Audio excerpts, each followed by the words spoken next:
Hello everyone. In this video I am going to explain program number 10, that is to interface and control a DC motor. Okay. So to interface and control a DC motor. So first we need to see the pin numbers associated with DC motor. So as you can see, DC motor is associated with IO1 pin. Bit numbers are 30 and 31. So there are two bits associated with DC motor in IO1 pin. So bit number 30, it is used for clockwise rotation. Bit number 31 is used for anti-clockwise rotation. Okay. So bit number 30 for clockwise, 31 for anti-clockwise rotation, and we are using two keys, that is two push buttons to control the rotation of the DC motor. So I am using 0.15 to control the clockwise rotation, 0.20 to control the anti-clockwise rotation. Okay. So I hope you understood this much. So there are two bits associated with DC motor.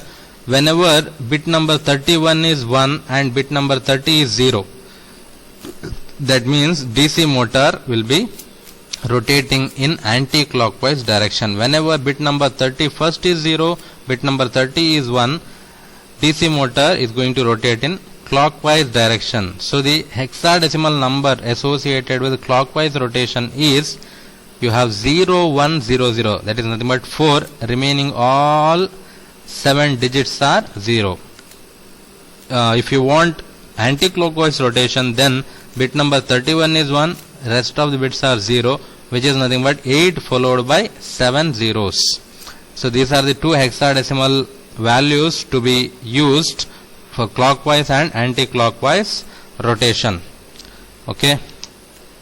Now let's see the program. So here I have the part of the program. So this one, MCW stands for motor clockwise, MCCW stands for motor counterclockwise. So this is the so this number is associated with push button which controls clockwise rotation. This number is associated with push button which controls anti-clockwise or counterclockwise rotation. So if you see the Excel sheet, I want both direction to be output. That is, DC motor is an output device. So direction for both the bits must be 1. So when both are 1, you get 1100, which is nothing but 12, which is nothing but C in hexadecimal. C followed by 7 zeros is the direction you need to assign to IO1 pin. So as you can see in the program, so direction for IO1 pin is 0xC. So C means DC motor is associated with bits 30 and 31, both are working in the output direction. Okay. Then IO0 direction, IO0 pin is associated with push buttons, as you can see. Then you know that push buttons are input devices, that's why in IO0 pin all bits are in the input direction.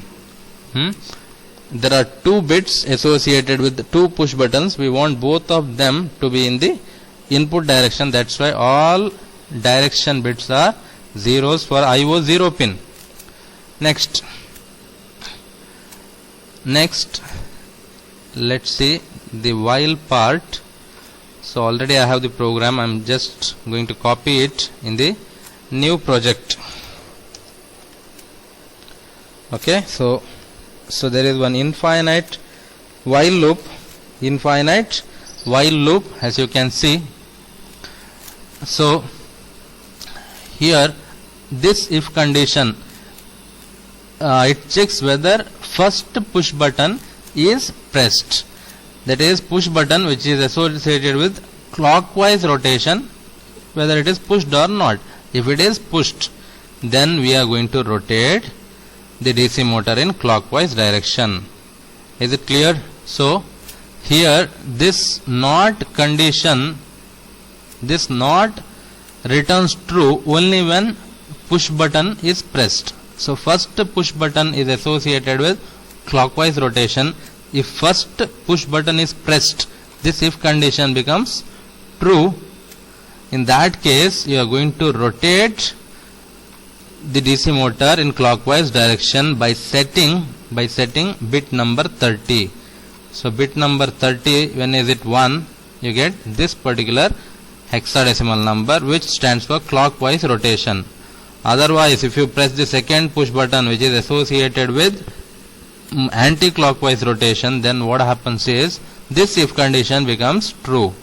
So this if condition becomes true when you press the second push button which is associated with anti-clockwise rotation. Then IO pin is assigned with 0x8 followed by 7 zeros.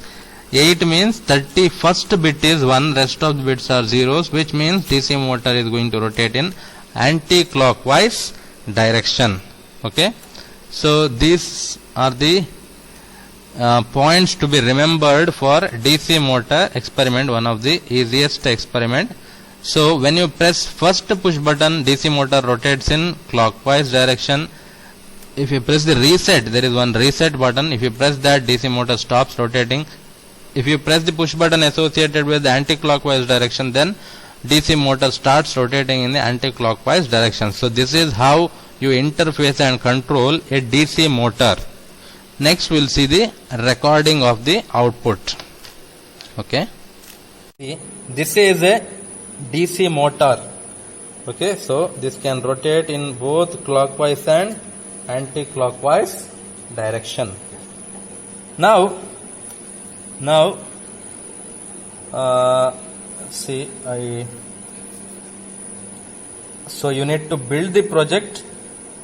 And later using Flash Magic you are going to dump the hex file to the ARM trainer kit.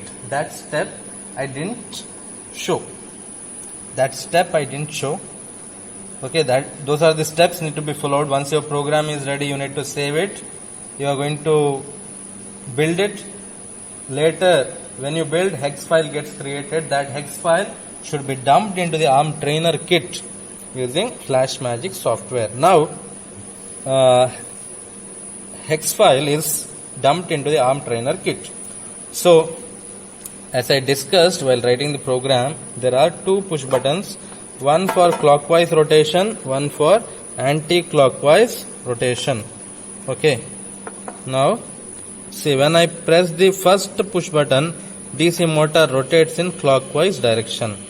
So, when I press reset, it stops. When I press the second push button, it starts rotating in anti-clockwise direction. When I press reset, it stops. Is it clear? So, this is clockwise. You can press anti-clockwise without pressing reset in between. So, if you press reset, your motor stops rotating. So, this is the output for this particular experiment, which is experiment number 10. Okay, thank you.